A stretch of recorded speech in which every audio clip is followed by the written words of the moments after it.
Welcome to valuation of equity share once again. Come to question number 6. A company wants to declare 3-year holiday for dividend. Wow, holiday. With lot of capital investment program in the offing, which means they want to incur some capital expenditure.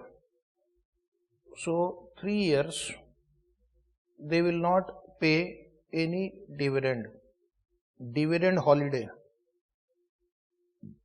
It is also decided to declare dividend consistently 14% for the face value of each equity share of ₹10 thereafter. That means D4 will be 14% into 10 is 1.40, and then it will remain 1.40 forever. So for this entire period the growth rate is 0%.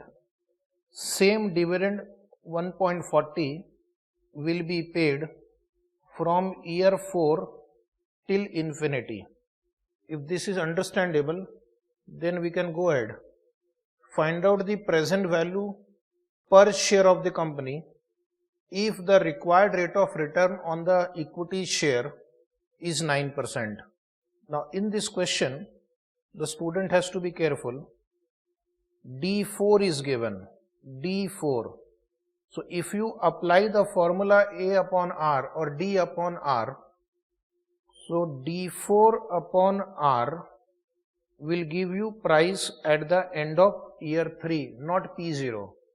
Because see, I will repeat, if D1 is given, then when you apply the formula D1 upon R, you get P0, which means if it is D4, then D4 upon R will give you price at the end of year 3.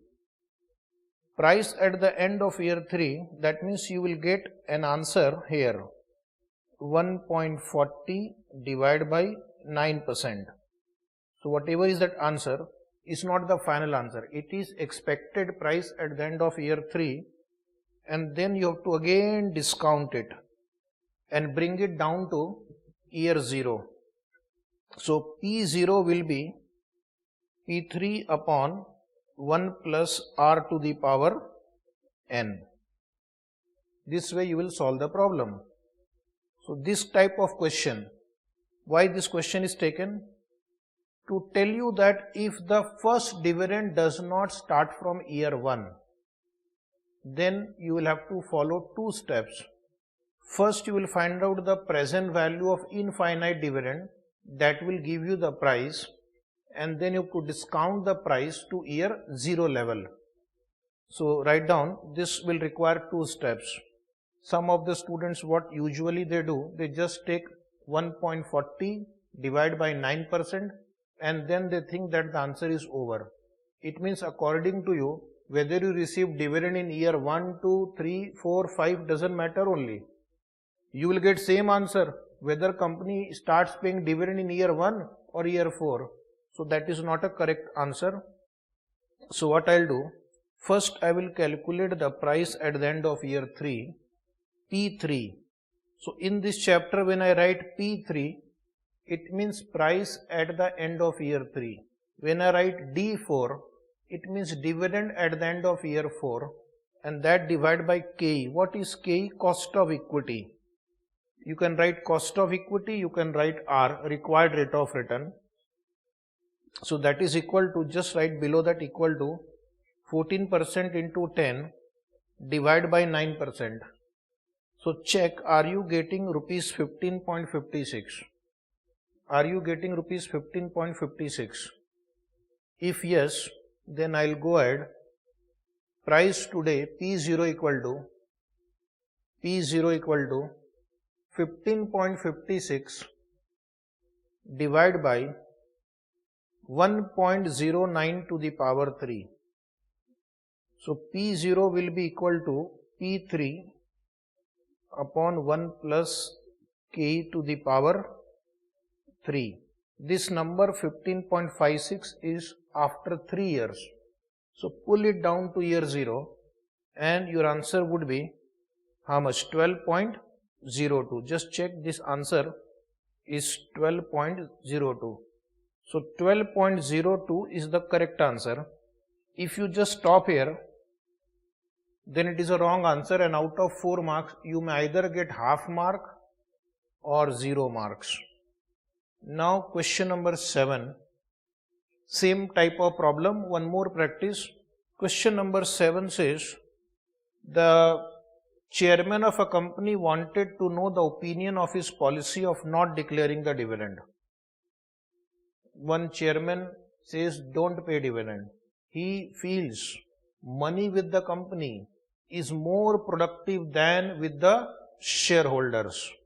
However, agrees to declare dividend consistently after 20 years at rupees 40 forever. He also suggests another policy of declaring only rupees 6 consistently forever. In either of his policies, consider a cost of capital of 11%. So 11% is the discount rate. Which of the policies would be attractive for the shareholders? Suggest. So in this problem you have to solve it 2 times. Which are these 2 options? Which are these 2 options? So one option is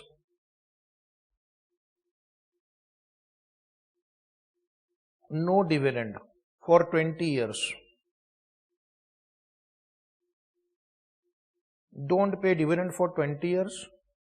Then D21 will be 40 rupees and growth rate will be 0%. The other option is dividend will be paid at the rate of rupees 6 per annum forever. In both cases growth rate is 0%. But the difference is here the dividend will be paid at the end of 21st year. The first dividend would be paid at the end of 21st year and it will be a huge amount, 40 rupees. So which option is better? As a shareholder, what will you prefer? You will prefer price should be higher. My decision making point is price. Price should be higher. So whichever option gives me higher price, I will choose that option. So the basis for taking decision is which of the 2 options gives me higher price. So the first part of this question will be solved like previous problem, and then this would be as usual A upon R. And after solving that option which gives me more price today, I will choose that option. So case 1 write down. Case 1 is dividend is paid after 20 years. Dividend is paid after 20 years. Dividend is paid after 20 years. Under that, after 20 years means after at the end of 21st year. First dividend will be paid at the end of 21st year. So write down price at the end of 20th year. Price at the end of 20th year, P20. Price at the end of 20th year, that is P20, will be equal to D21 upon KE. D21 upon KE. And the problem says D21 will be 40 rupees. So next line, equal to 40 divided by 11%. 40 divided by 11%. Check the answer. Are you getting 363.64? 363.64. Now come to the next line. This is the price of the share at the end of the 20th year. I need to compare the prices under the two options today. So what I'll do? I will compute the present value of this number. So next line will be price today, that is P0 equal to, first you write P20 upon 1 plus K to the power 20. P20 upon 1 plus K to the power 20. This is the present value of price at the end of 20th year. After that you write this calculation, 364 upon, in the denominator, 1.11 to the power 20. Now solve. 363.64 divided by 1.11, press equal to 20 times and you will get the answer, which comes to rupees 45.10. It comes to rupees 45.10. Now there is another option, write down option 2. Option 2 is dividend of rupees 6 is paid forever. Dividend of rupees 6 is paid forever. Now in this case I will directly write P0 equal to, P0 price today is equal to, first write formula D1 upon K and then write down this 6 upon 11%. After writing 6 upon 11%, write the answer 54.54. Now you can compare the two options. We will choose that dividend policy which will increase the price of the share, which will give me higher share value. High share value increases the wealth of the shareholders. So therefore write down advice or note. The company should pay a dividend of rupees 6 forever as the share price would be higher.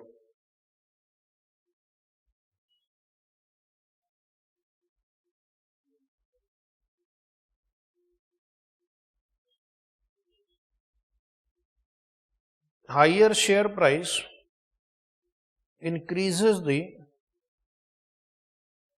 wealth of the shareholders.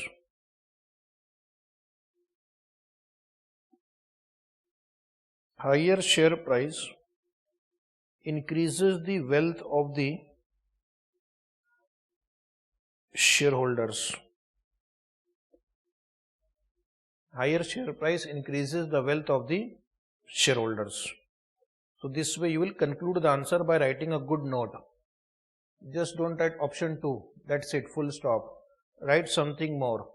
Now we are entering into a different type of problem where the dividend will be growing at a constant rate. Dividend will be growing at a constant rate forever. So the investor is going to hold the share for infinite period and the dividend will be growing at the rate of a certain percentage forever. For example, suppose the company pays a dividend of 10 rupees in the first year and the question says growth rate will be 10%. So what is happening? Next year it will be 10 into 1 plus 0.10, so that is 11. Next year will be 11 into 1 plus 0.10, so that will be equal to 12.10. Then again 12.10 into 1 plus 0.10, so next year it will be 13.31. Then 13.31 into 1 plus 0.10 will be 14.641 and it will grow like this forever. And what is the question? The question is, find out the present value of all these future dividend. Individually if you try to solve, it will take infinite year to solve. But fortunately in mathematics, there is a formula and using that formula we can find out the present value of dividend growing at a constant rate. So that formula was given by one Mr. Gordon, Gordon. His full name is Myron J. Gordon, and it is also called Gordon model. This model assumes that the dividend per share grows at a constant rate G. So the rate has to be constant. This model was originally given by Mr. Myron J. Gordon, and according to this model, the value of the equity share will be, see the formula, D1 upon 1 plus R. This is the dividend of the first year. The P0 will be only when the dividend is in the year 1. If it starts from D3, then your answer will be P2 here. Second year dividend will be D1 into 1 plus G. It will grow at the rate of 10%. Divide by 1 plus R to the power 2. So this will give you present value of the second dividend. Third will be, I will write the third figure here, D1 into 1 plus G. This will again grow at the rate of G, so 1 plus G square, and this will become 1 plus R to the power 3. The fourth year dividend will be D1 into 1 plus G to the power 3, because every year it will grow at the rate G. So it will keep multiplying by 1 plus G and upon 1 plus R to the power 4. Now if I look at these four numbers, you will find that this is a geometric progression series. This is called in mathematics geometric progression series, GP series. Why it is a GP series? Because that common multiplier means you are multiplying the previous number by a common number. So this D1 upon 1 plus R, if you multiply by 1 plus G upon 1 plus R, you will get the second number. Then you take the second number, multiply by 1 plus G upon 1 plus R, you will get the third number. If you take the third number, multiply by 1 plus G upon 1 plus R, you will get the fourth number. This kind of series is called geometric progression series. So what happens? It can be solved mathematically, but today we will not do that exercise. On simplification, because it will require some mathematical steps which is not needed right now, but good student, if he wants, if he is curious, he can refer any 12th standard mathematics book where GP is taught, and you will be able to see the derivation of this. Or you can do some Google search, and then there are some page where you will find the solution, how this is simplified. But I will tell you the final line, D1 upon K minus G, or if it is R, then you can write upon R minus G. Some important things you have to know, that this D1 is expected dividend of year 1. If it is expected dividend of year 1 given, then the formula will give you price today. But if it is D3 upon R minus G, then you will get the price at the end of year 2. If it is D7 upon R minus G, you will get price at the end of year 6, and then this P6 again needs to be discounted and you will get P0. Okay, next point is cost of equity. Cost of equity or required rate of return. Cost of equity or required rate of return. For cost of equity, we have learnt one formula in cost of capital chapter, D1 upon P0 plus G, or in CAPM theory, RF plus beta into RM minus RF. So sometime we may have to use this formula to reach cost of equity. Sometime we may have to use this formula to reach the cost of equity. And what is G? G stands for growth rate. growth rate is equal to retention ratio into return on equity.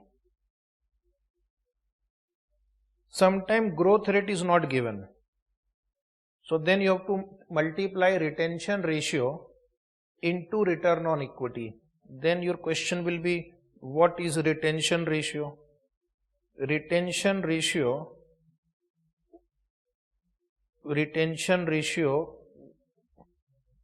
means 1 minus dividend payout ratio. Then you will ask, what is dividend payout ratio? So dividend payout ratio is dividend per share upon earning per share is dividend payout ratio. Then you will ask, what is return on equity? So return on equity is profit available to equity shareholder divided by equity shareholders funds. I will repeat everything. So from one formula, how many formulas we have to learn? So one by one you pay attention, and those who are interested can keep writing. As per this formula, P0 equal to D1 upon K minus G. Then K will be equal to either D1 upon P0 plus G, or using CAPM, RF plus beta into RM minus RF. RF means risk-free rate, B stands for beta, RM is return on market portfolio, RF is risk-free return. More about CAPM we will learn in portfolio chapter. In this chapter, only for the sake of formula, to get cost of equity we can use it. Then G is growth rate. Growth rate is equal to retention ratio into return on equity. Retention ratio is 1 minus dividend payout ratio. Dividend payout ratio is DPS upon EPS. Return on equity is profit available to equity shareholder upon equity shareholder fund. So a good student, what he will do? He will listen to his teacher and he will keep writing whatever he thinks will be useful to him subsequently. Because this is a very professional exam, they might not give you growth rate directly. They might give you profit available to equity shareholder. They might give you equity shareholder fund. So from that you get return on equity. They might give you dividend payout ratio. From that you have to calculate retention ratio, and then retention ratio into return on equity. Then you will end up getting growth rate, and then you can further proceed with the problem. And they may not give you cost of equity also, so you have to first find out the cost of equity. Is it right? So the above series is a geometric progression series printed in your notes, and therefore P0 is equal to D1 upon R minus G. Just write one more line there, subject to R is greater than G. If R is less than G, the answer is indeterminate. You will write indeterminate, means cannot be determined. The answer is indeterminate. It cannot be determined. Don't write negative answer. So price of, for example, Tata Motors share is given and your calculation comes to minus 300. It means you have to give the share also and give 300 rupees also to the other party. So at the most what will happen? You will write indeterminate. You can't apply this model to get the price. You have to approach some other models to get the price. So this is about growth model. See, one question is printed below. Question number 8. XYZ Limited is expected to grow at the rate of 6% per annum. Dividend expected on XYZ Limited share a year hence is 2. So this we will call D1 is 2. Growth rate 6%. Required rate of return, either you call cost of equity or R, is 14%. What will be the price of the equity share? So this is just a sample question, problem for the beginner. Write down, first write down formula. P0 equal to D1 upon K minus G.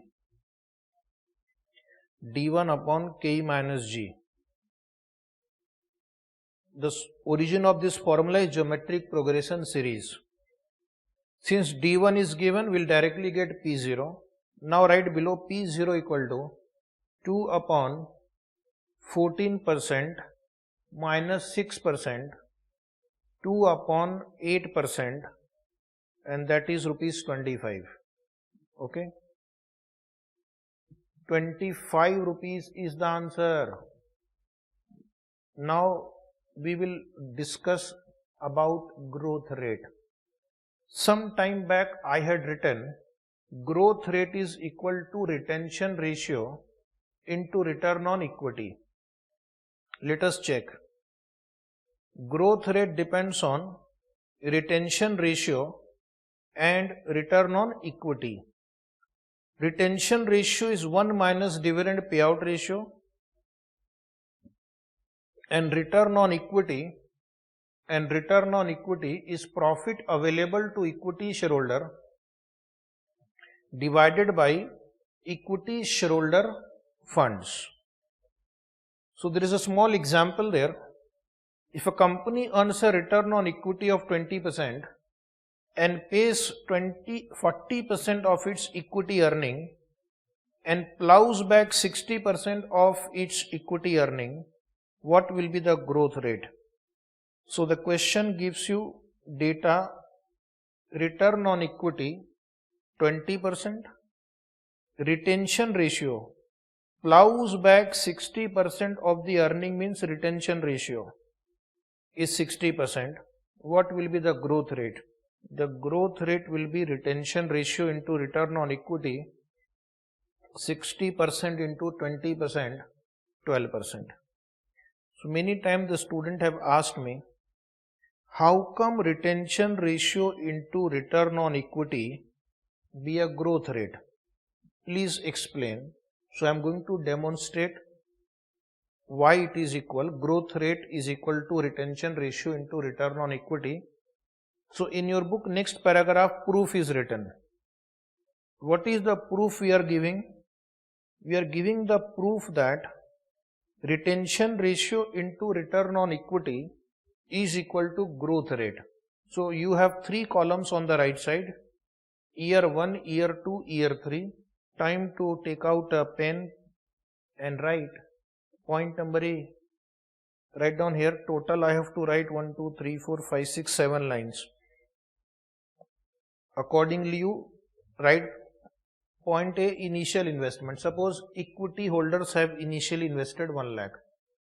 Let us assume all investment is made by equity holders. To keep the story simple, 1 lakh.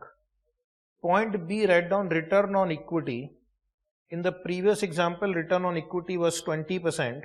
So I am going to take 20% just to demonstrate the formula was right. 20,000, 1 lakh into 20%, you will earn a profit of 20,000.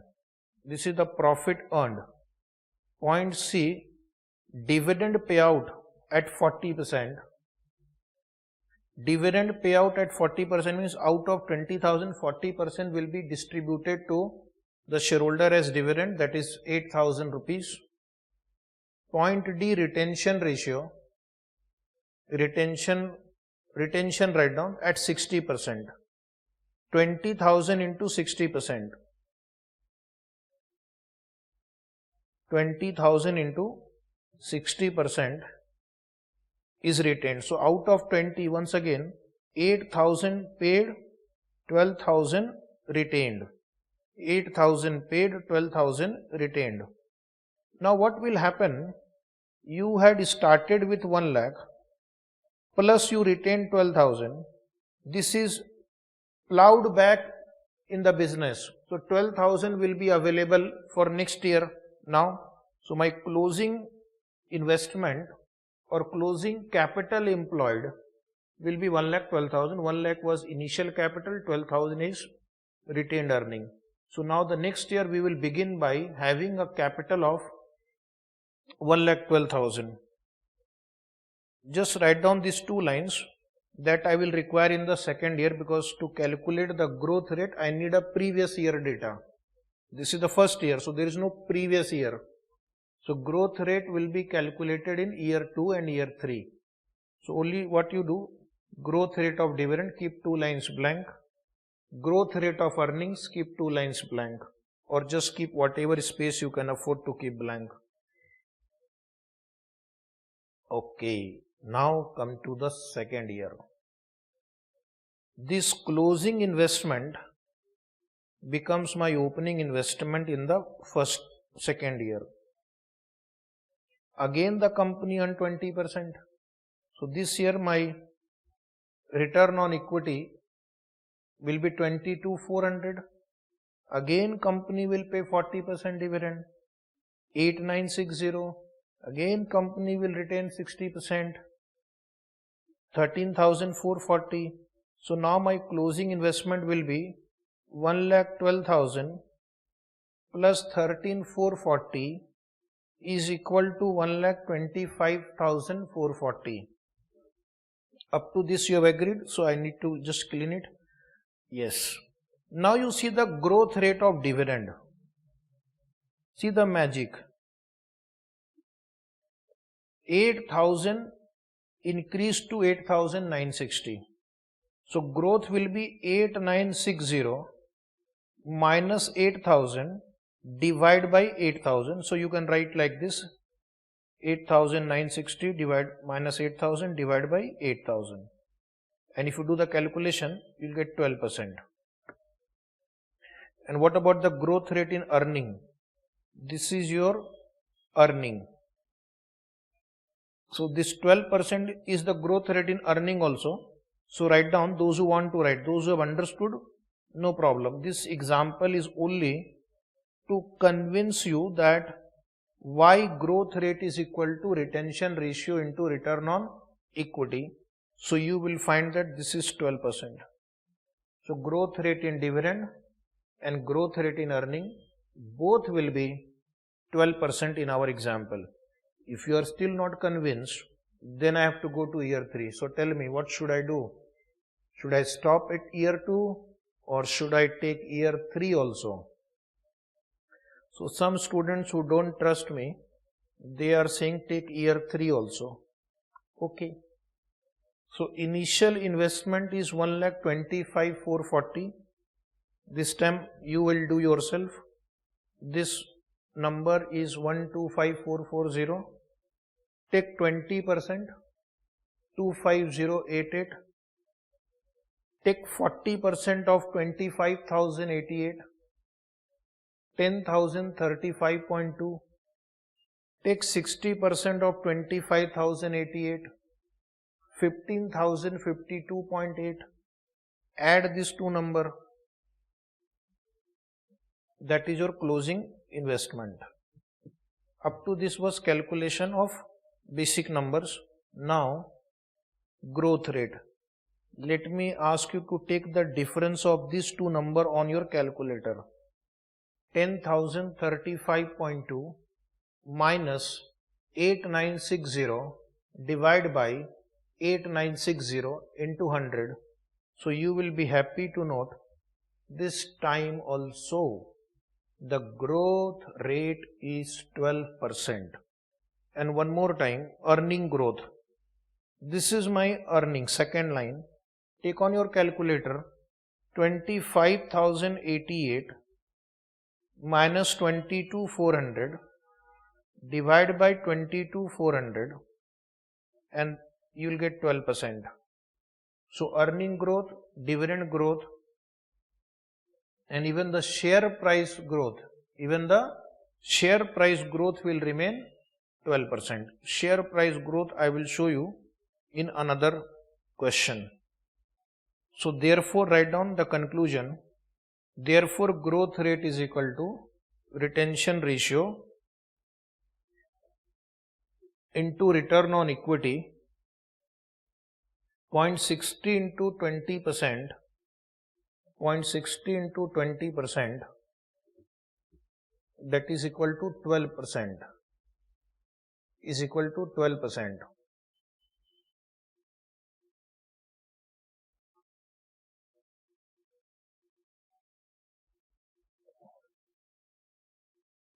Now we'll solve one question which you have to write down. Just we'll take a basic question for understanding what we have done. So dear student, I will request you now to note down an important basic fundamental question. Right. Question. A firm reported DPS of rupees 40 for the year just ended. A firm reported DPS of rupees 40 for the year just ended. This represents a payout ratio of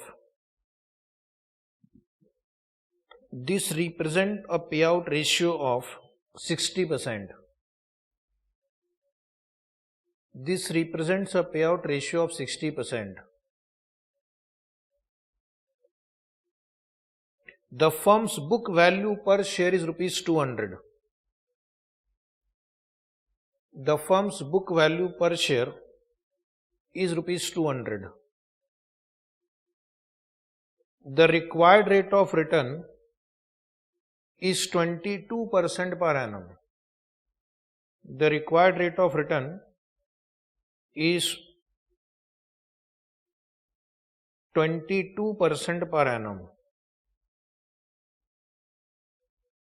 The required rate of return is 22% per annum.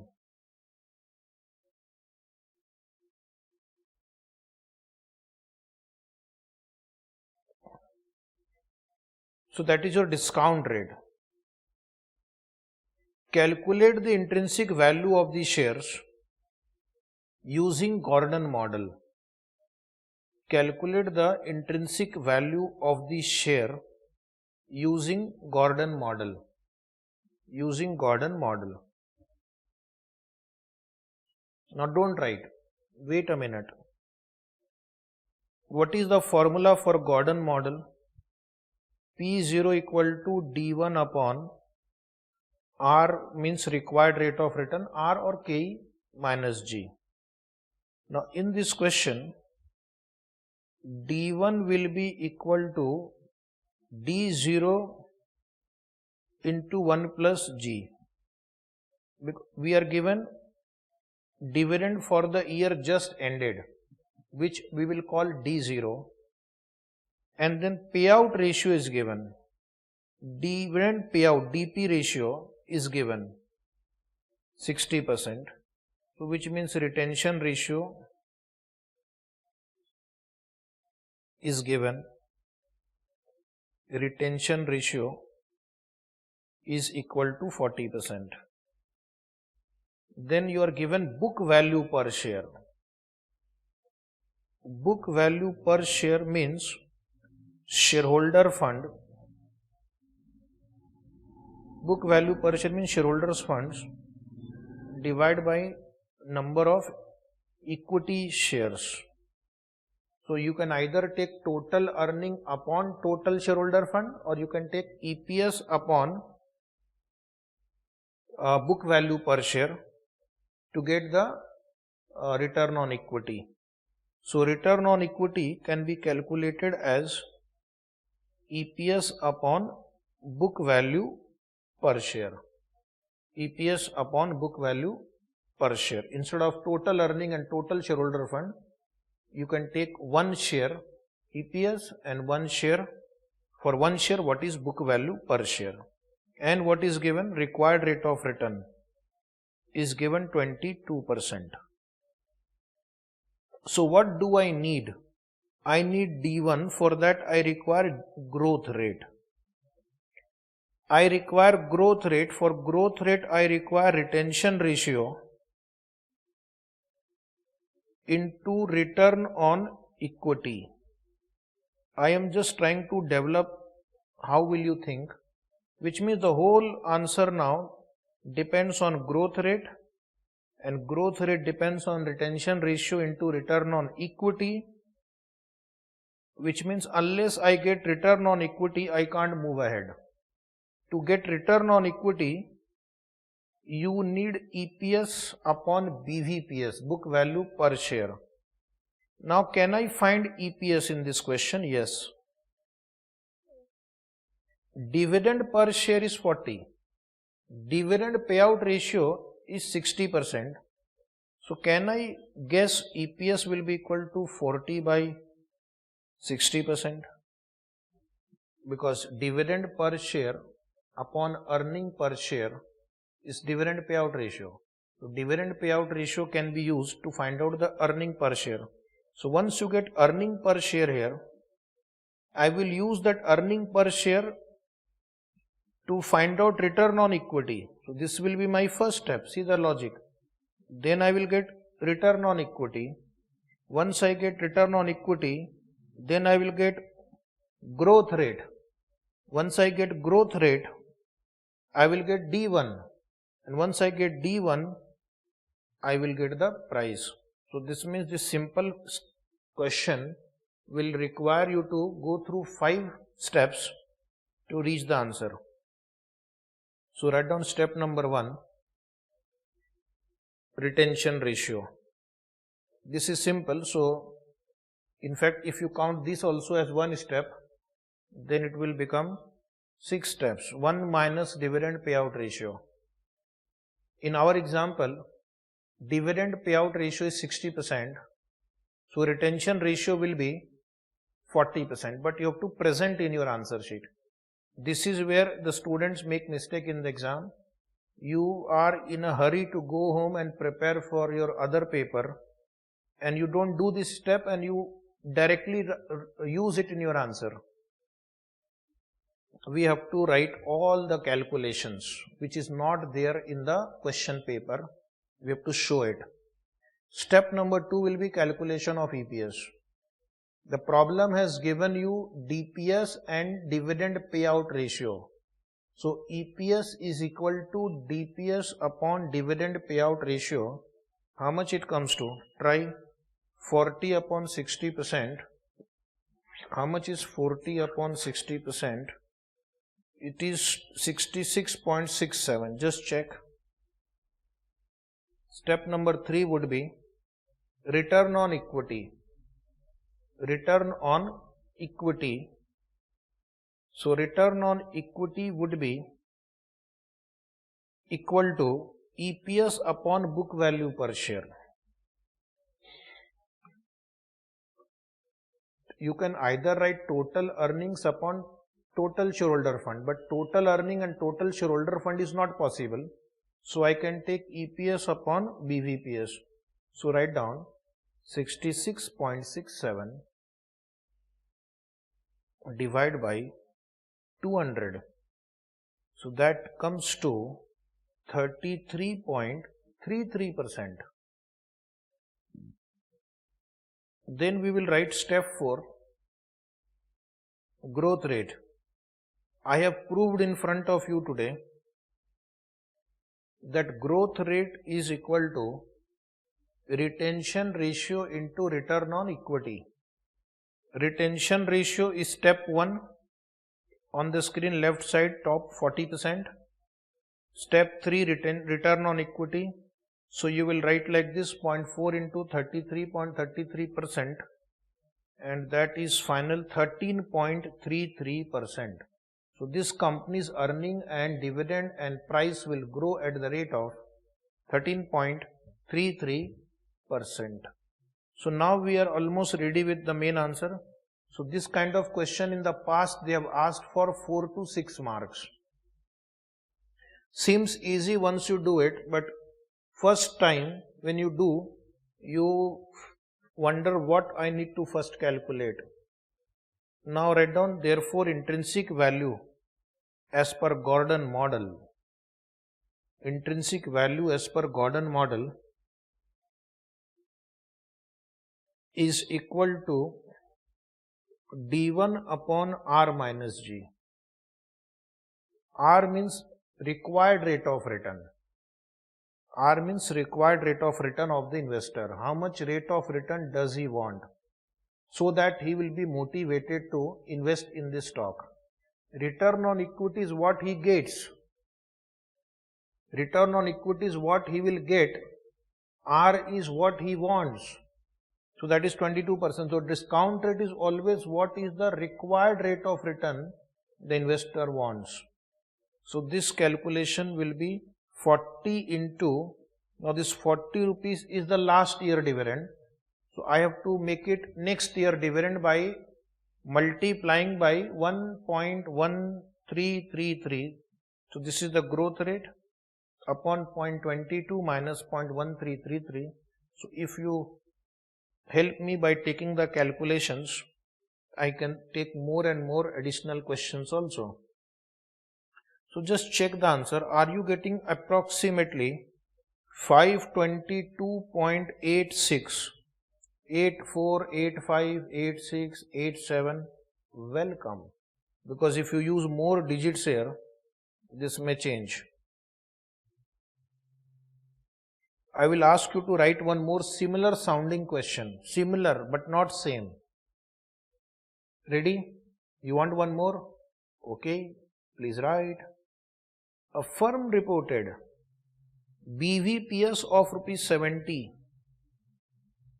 A firm reported BVPS of ₹70 and ROE of 20%. An ROE of 20%. It has a payout ratio of 70%. It has a payout ratio of 70%. The firm's equity capitalization rate is 18% per annum. The firm's equity capitalization rate is 18% per annum. Calculate the intrinsic value of share.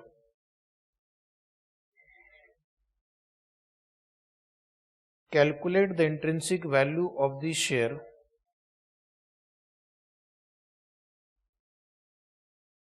using Gordon model. Using Gordon model. Now see how your thinking process will start. First you have to visualize what is the formula I am going to use in this question. D1 upon R minus G. D1 means D0 into 1 plus G. These are the variables which are required to solve this question. Out of this, R is given, required rate of return means equity capitalization rate. This is required rate of return, 18%. Then growth rate is equal to retention ratio. I am first explaining, into return on equity. Fortunately, this is also given. Payout ratio is given 70. So this is 30. Return on equity is here 20%. So this is, I think, 6%. Growth rate. So you got these two figures. You got growth rate here also. Now the only missing figure is D0. And for that, you see book value per share is given to you. Book value per share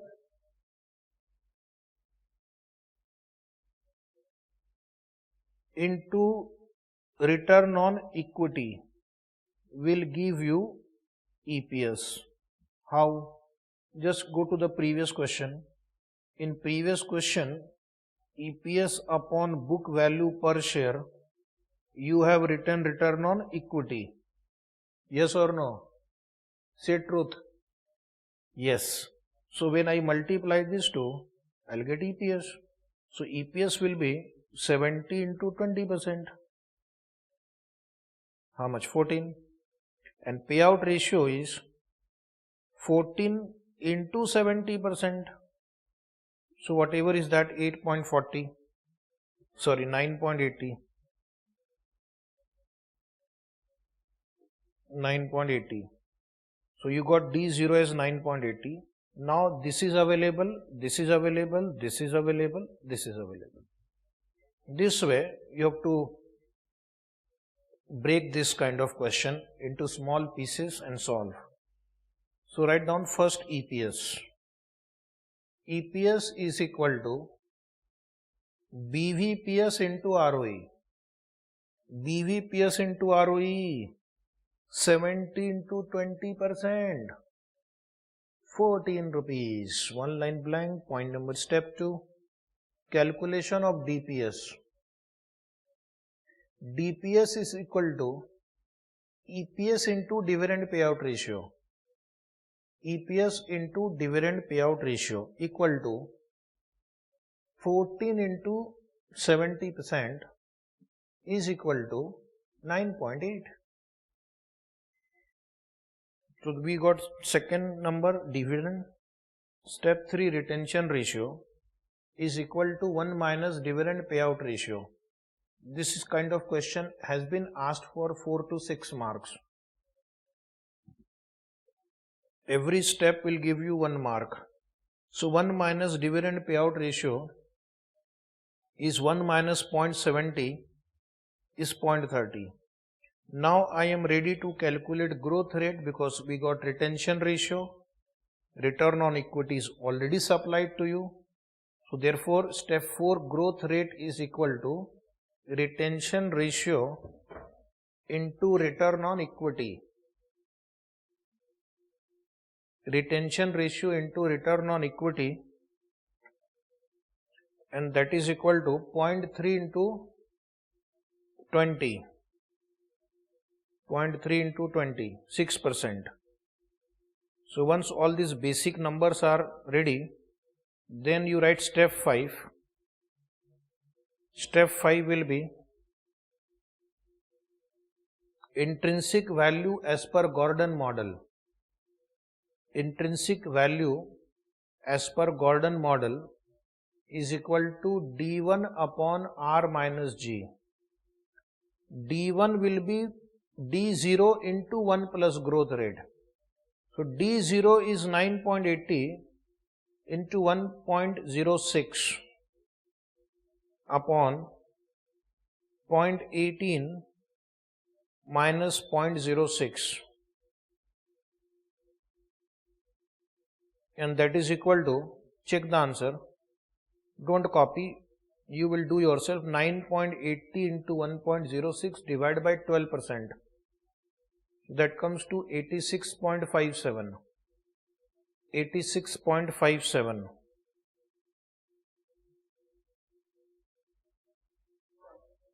So this is the answer of this question. Only with practice you will be able to get it right. Otherwise, you may make some minor mistake, but that will cost you 4 to 6 marks in the exam. One more practice we will do.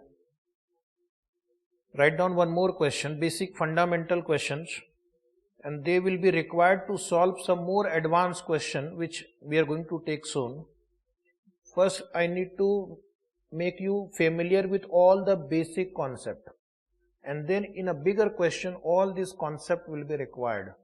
So please write. Next question. The question which I am dictating you are equally important. ASF Limited does not have a dividend history. ASF Limited does not have a dividend history. It is not expected to pay any dividend for the next 4 years.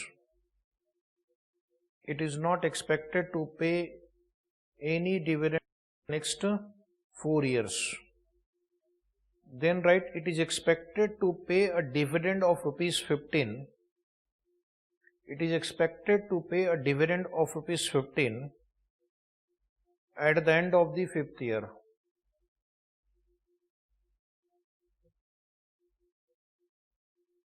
It is not expected to pay a dividend of rupees 15 at the end of the 5th year.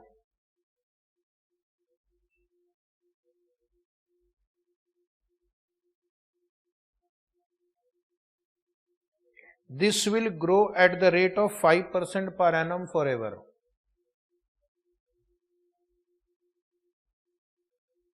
This will grow at the rate of 5% per annum forever.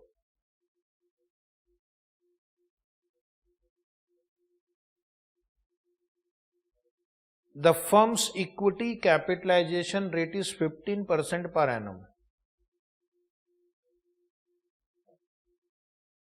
The firm's equity capitalization rate is 15% per annum.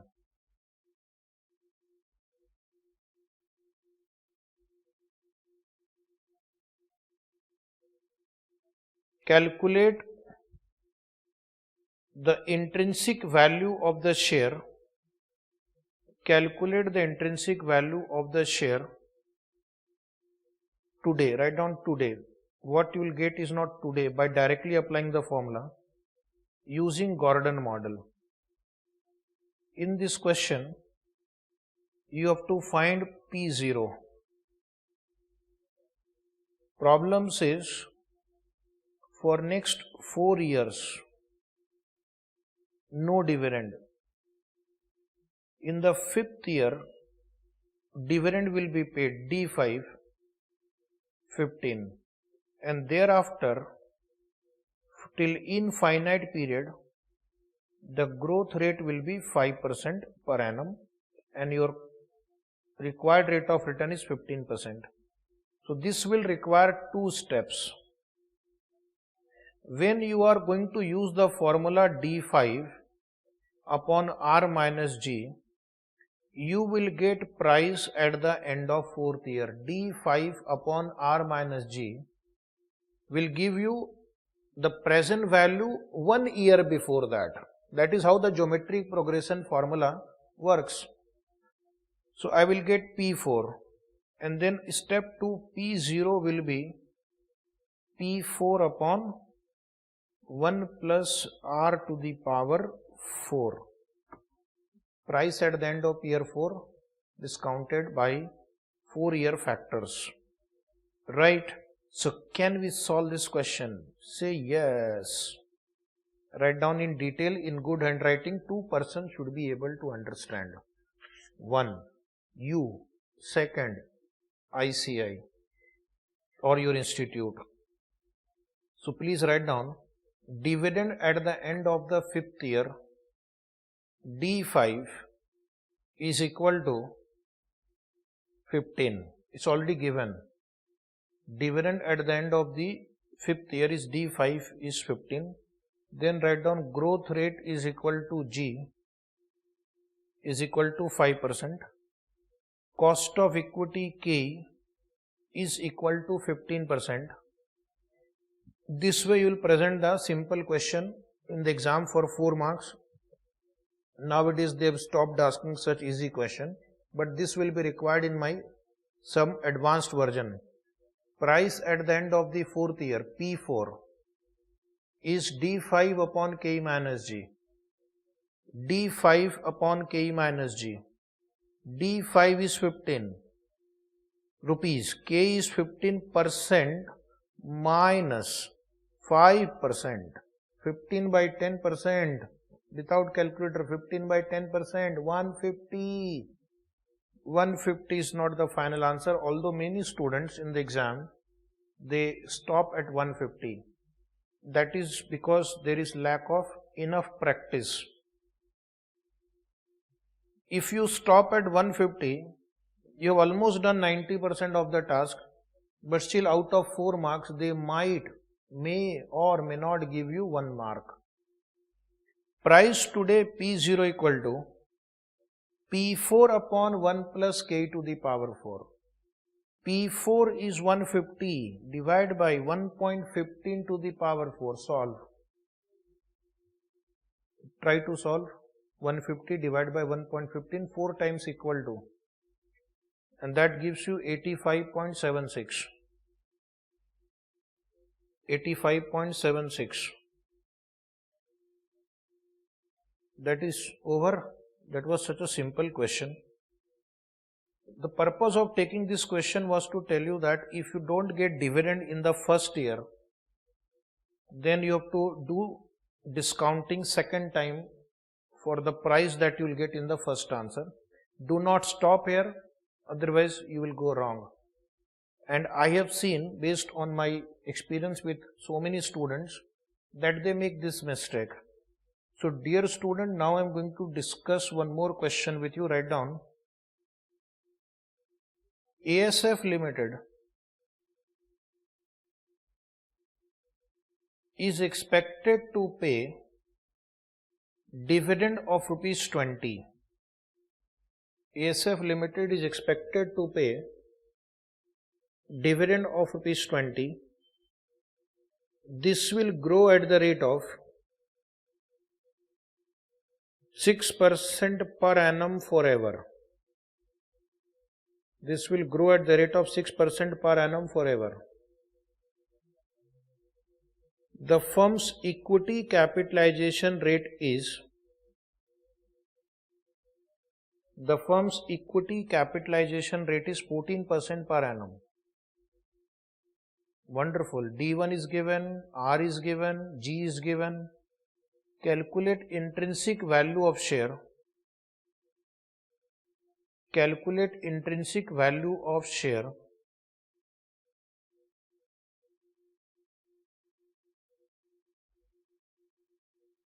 using Gordon model. So my objective was not to take this part. My objective was to discuss the next part, and that is why this question has been drafted. If the growth rate changes to 7%,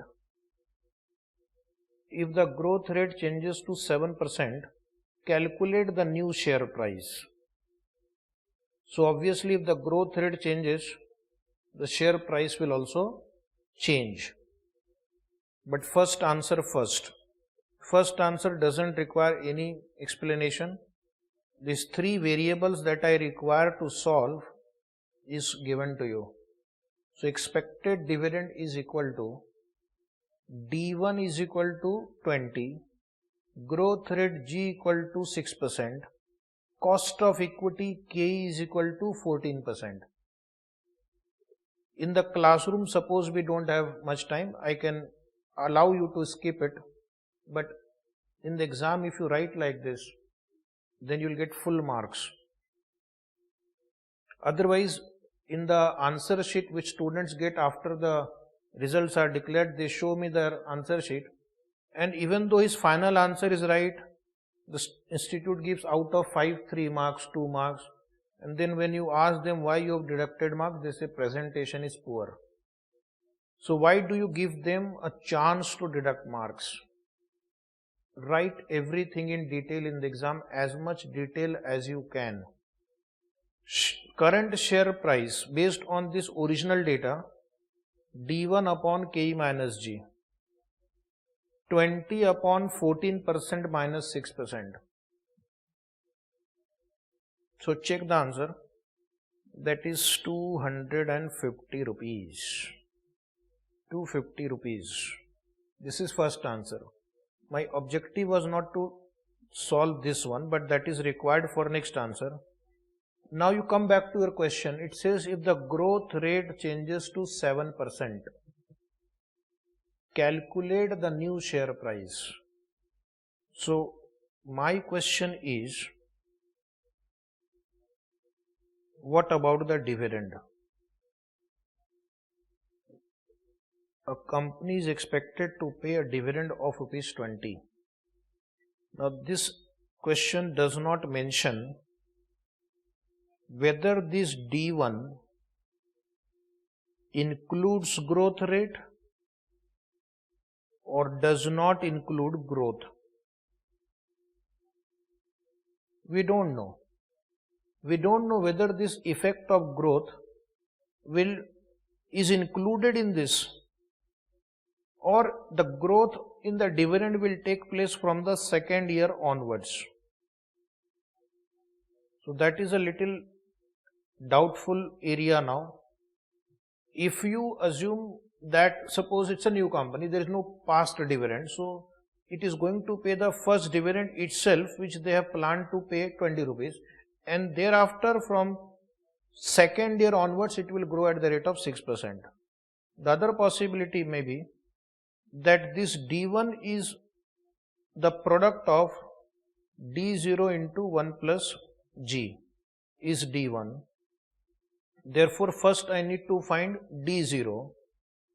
D0 will become D1 upon 1 plus G, 20 upon 1.06. How much is 20 upon 1.06? So somebody will say, let us go 1 year behind and see what was the last dividend, 18.8679. So I will make it 18.868 for example. And then he says, if the growth rate changes to 7%, I will change the D1 also, 18.868 into 1.07. So according to one theory, one belief, the dividend of year 1 will also change if the growth rate is expected to change. So this question can have two possible answers. One is keeping the dividend 20 rupees intact, only changing the growth rate in the denominator, or changing the dividend and the growth rate. Okay. So then the student will have to take a proper call and solve. So now write down below new share price when growth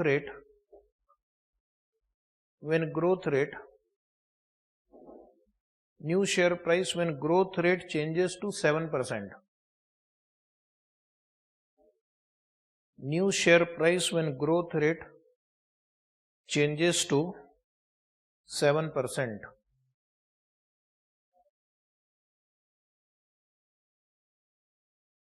P0 is equal to 20 upon 14% minus 7%. We are assuming that expected dividend of year 1 will remain the same. So the answer is 285.71. This is one assumption, that expected dividend of year 1 will remain same and the growth rate will become applicable from the second year onwards. So write down the note, because in future you may get confused why we have not adjusted D1. In that case, you read this note. The growth rate is applicable from second year onwards forever. The growth rate is applicable from the second year onwards forever. Next line write, D1 does not necessarily contain G. D1 does not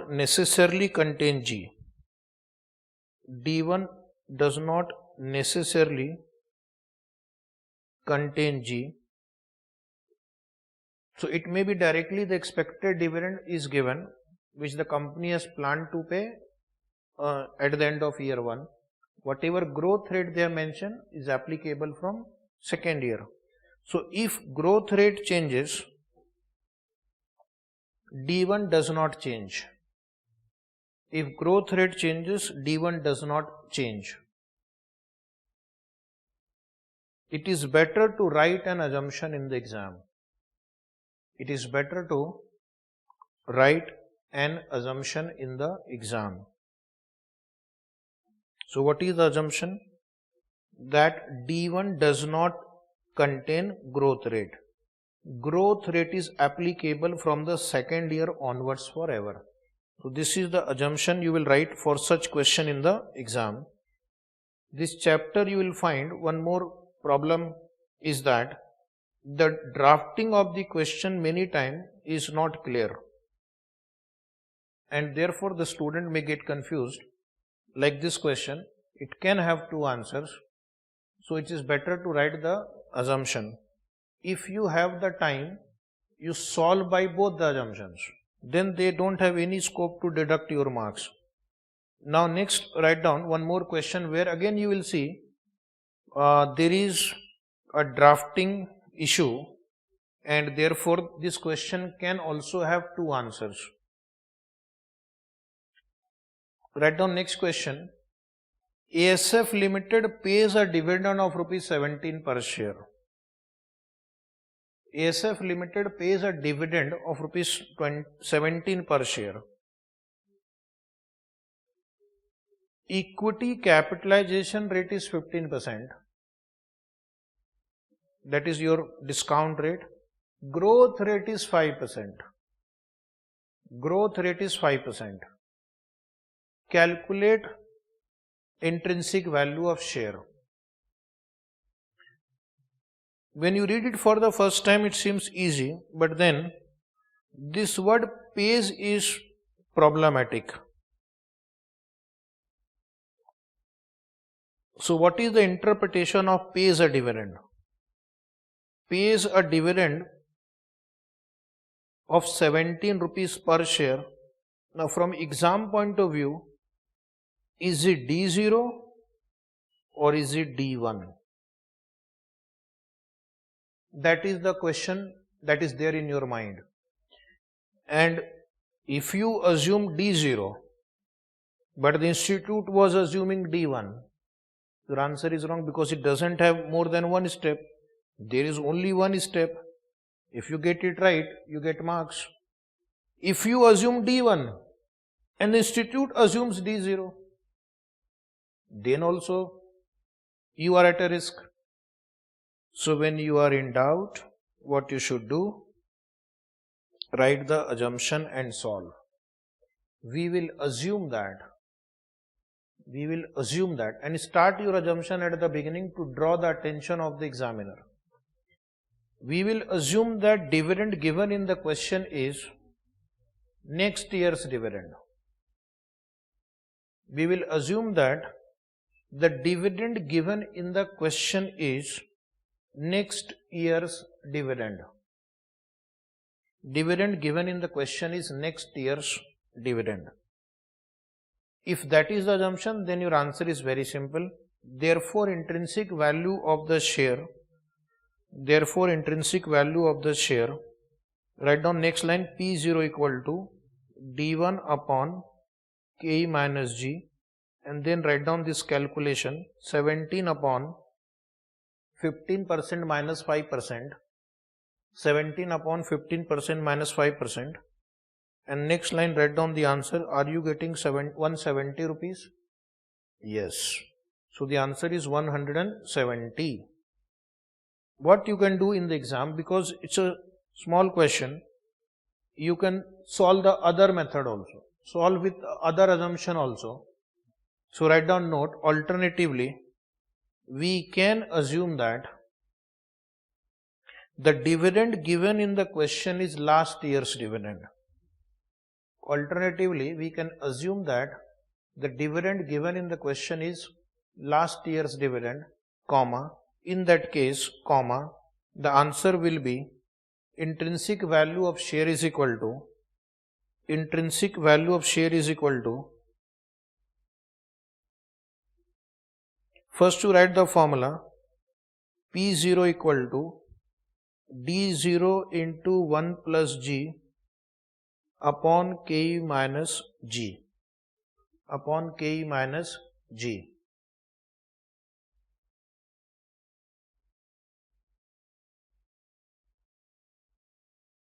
Solve. 17 into 1.05 upon 15% minus 5%, upon 15% minus 5%. So how much is that? That is this time 178.50. 178.50. So this way you can solve. One more question. One more question, write down.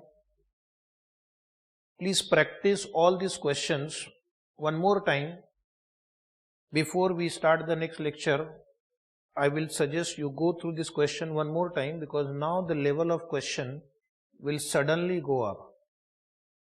So write down one more fundamental question. ASF Limited is expected to pay, this time the drafting is correct, D1 is expected to pay a dividend of rupees 40 per share.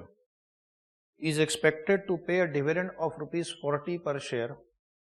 Equity capitalization rate is 15%. Equity capitalization rate is 15%. Growth rate is 10%. Growth rate is 10%. Dividend payout ratio is 20%.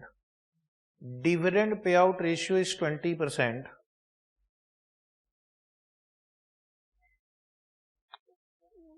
Question number 1. Calculate the price of the share today. Calculate the price of the share today, comma, at the end of the first year and at the end of second year. So this time the change is, you have to compute the price of the share today, after 1 year, after 2 years. Second question, write down. Show that the growth rate of EPS, show that the growth rate of the EPS, comma, DPS and share price is the same. Show that the growth rate of the EPS, DPS and the share price is the same.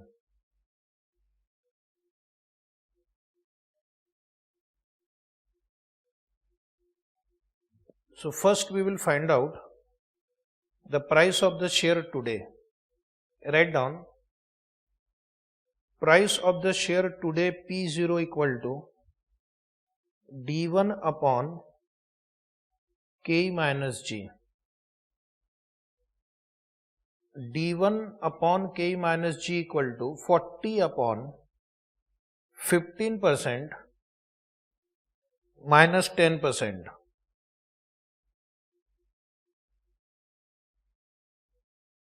So that comes to 800 rupees. Please check. Are you getting 800 rupees? Now write down price of the share at the end of year 1, P1. Price of the share at the end of year 1, P1. So P1 will be equal to D2 upon K minus G. Agreed? D2 upon K minus G. And dividend will be growing at the rate of 10%. So last dividend was 40.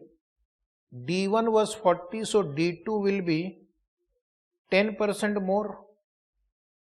D2 will be 10% more. So now your price will be 40 into 1.10 upon 15% minus 10%. So that comes to 44 divided by 5%. So 44 divided by 5% is 880. 44 divided by 0.05 or 5% is 880. Now write down price of the share at the end of year 2. So P2 will be D3 upon K minus G.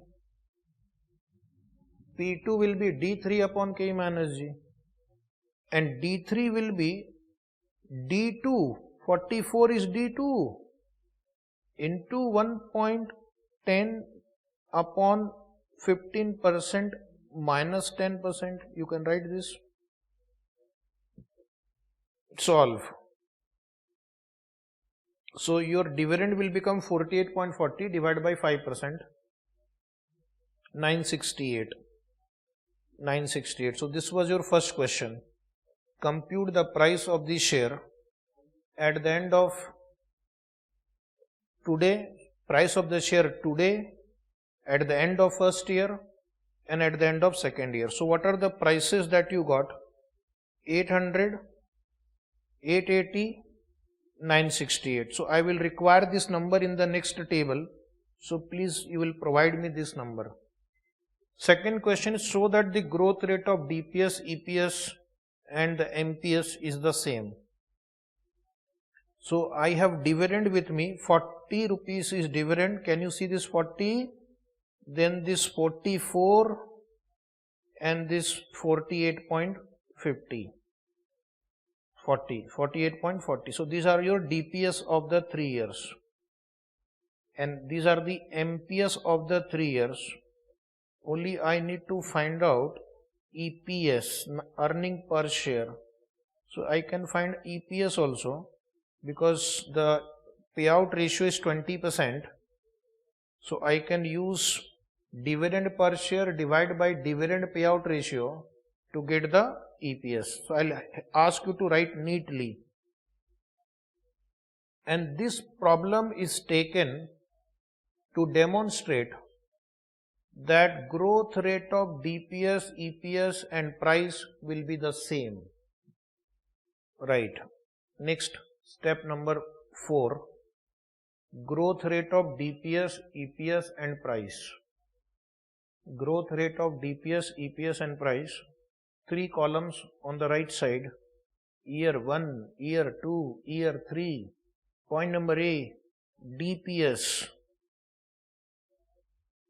DPS is 40, 44, 48.4, and DPS growth rate, you have already used 10% to solve, so I don't need to explain, but still if you want to check, 44 minus 40 upon 40, 10%, 48.4 minus 44 upon 44, 10%. So DPS growth rate is 10%. But main thing you have to prove, EPS growth rate and price growth rate will also be same. So point number C will be EPS. EPS will be DPS upon 20%. Dividend payout ratio is 20%. So dividend divided by dividend payout ratio will get you to EPS. 40 divided by 20, 200. 44 divided by 20%, 220. 48.4 divided by 20%, check 242. And again for your satisfaction, check the growth rate. 220 minus 200, 20 rupees, divided by 200, 10%. 242 minus 220, divide by 220, 10%. So this EPS growth rate is also same. And now let us check the share price. Point number E, share price. Already calculated. 800, 880, 968. 800, 880, 968. Point F, share price growth rate. Share price growth rate, that will also be 10%, but still we will check. 880 minus 800 divided by 800 is 10%. 968 minus 880 divided by 880, 10%. So what is the conclusion? The growth rate of EPS, DPS and price remains the same. So write down a note. The growth rate of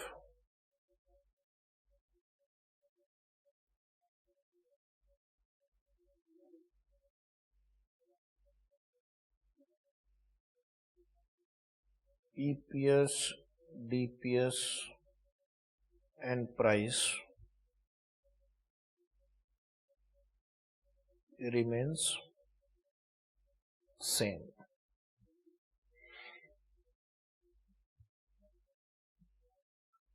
Now we'll write a note for your future understanding. Write down a note. Comparison between return on equity and required rate of return and expected rate of return. Comparison between return on equity and required rate of return and expected return. So these three are similar sounding terms, but they have different meaning, and sometimes we use them interchangeably, but we have to be very careful which return should be used when in this chapter. To clarify that doubt, I hope this note will be helpful to you. So I received some queries on this topic. What is the difference between return on equity, required rate of return, expected return? Which one will be used as a discount rate? Which one will be used to calculate growth rate? These are the questions which will be there in your mind also. Hopefully this will clarify your doubt. So first write down return on equity. Point number 1, give number also and keep one line blank between two concepts. So return on equity is based on net worth. Net worth means you will take equity share capital. I have written there share capital, but to be more precise, equity, because if preference is also given, you might get confused. Only take equity share capital because the question is from equity point of view, plus reserve. That is the amount contributed by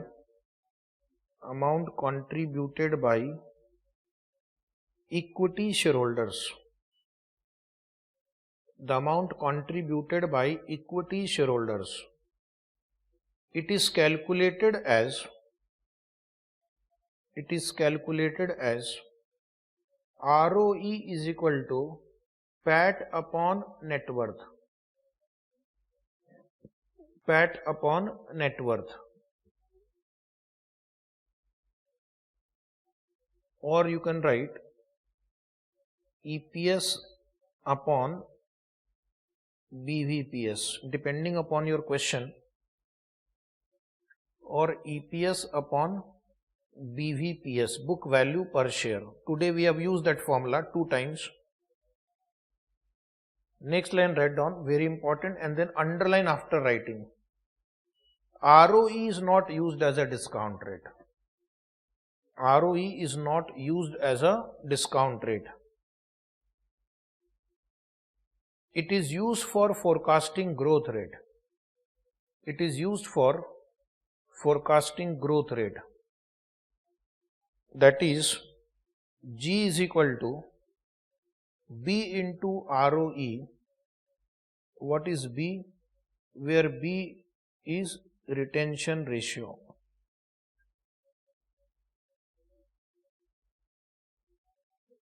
The symbols used for retention ratio in some books, in some institute, answer also is B. So B stands for retention ratio. One line blank. Point number 2, expected return. So you can understand from the name, ROE is what you get and expected return is what you desire, what you want, desired rate of return, target rate of return. Okay. So expected return, it is based on the current price and expected dividend to be received in future.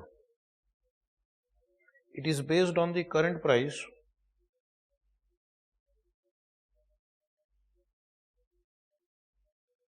and expected dividend to be received in future.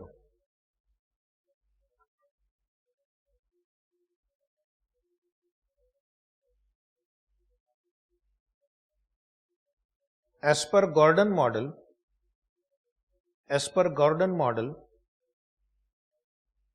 expected return is equal to D1 upon P0 plus G.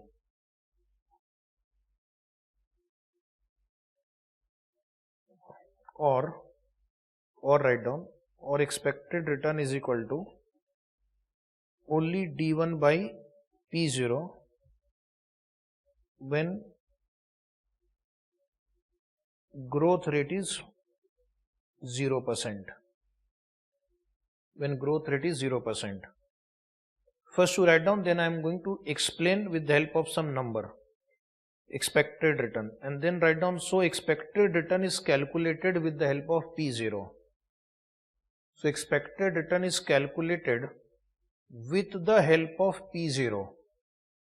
Expected return is calculated with the help of P0. Then write down, it is like IRR. It is like IRR. It is like IRR, internal rate of return. IRR word is not new to you. Internal rate of return. So I will first read expected return. Then I will explain it to you again. Expected return is based on the current price and expected dividend to be received in future.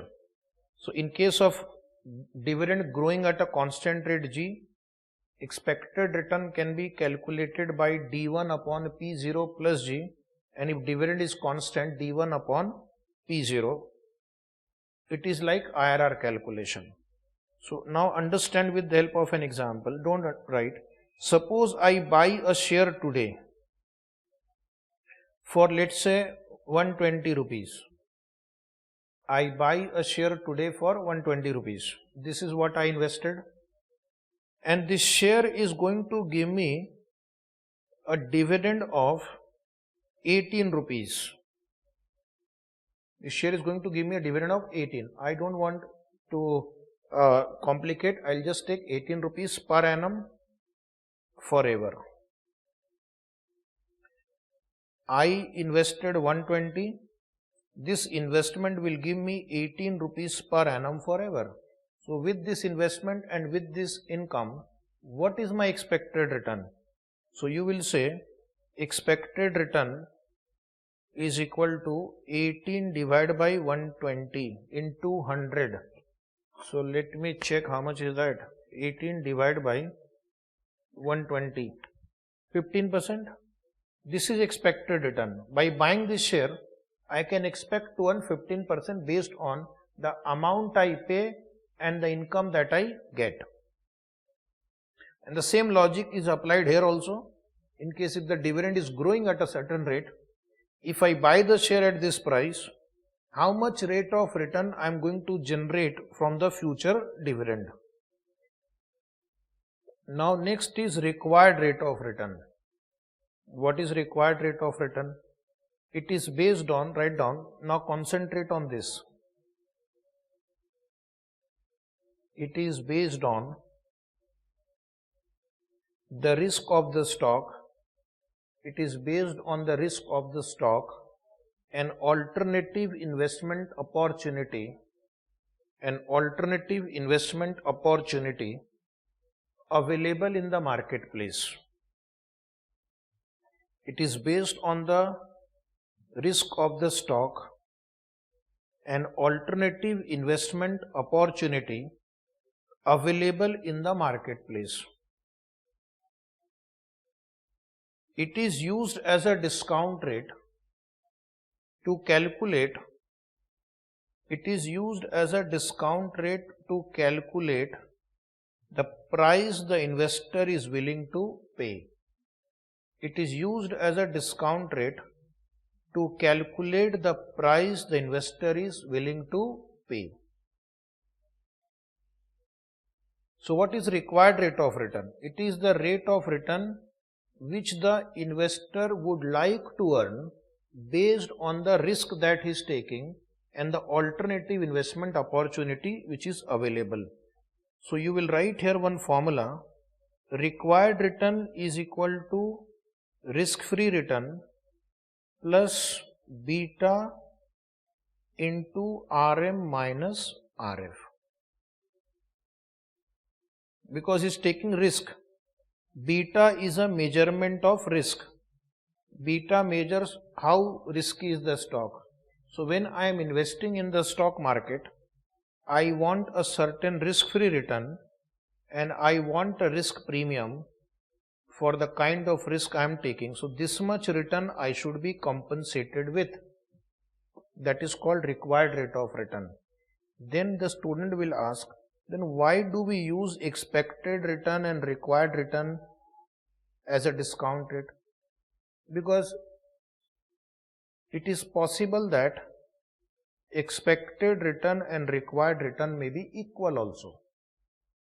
That is why many times what we do, even though the problem uses the word expected rate of return or required rate of return, we use it as a discount rate on the assumption that these two are equal. But if these two are not equal, the correct discount rate would be required rate of return. Many times in the question on this chapter, this RF, beta, RM, RF is not given. Then what we do, we use this formula and assume that the expected return is equal to required return, and therefore we use that as a discount rate in some cases. Okay, so now I hope your doubt is clear. Now we'll take a break.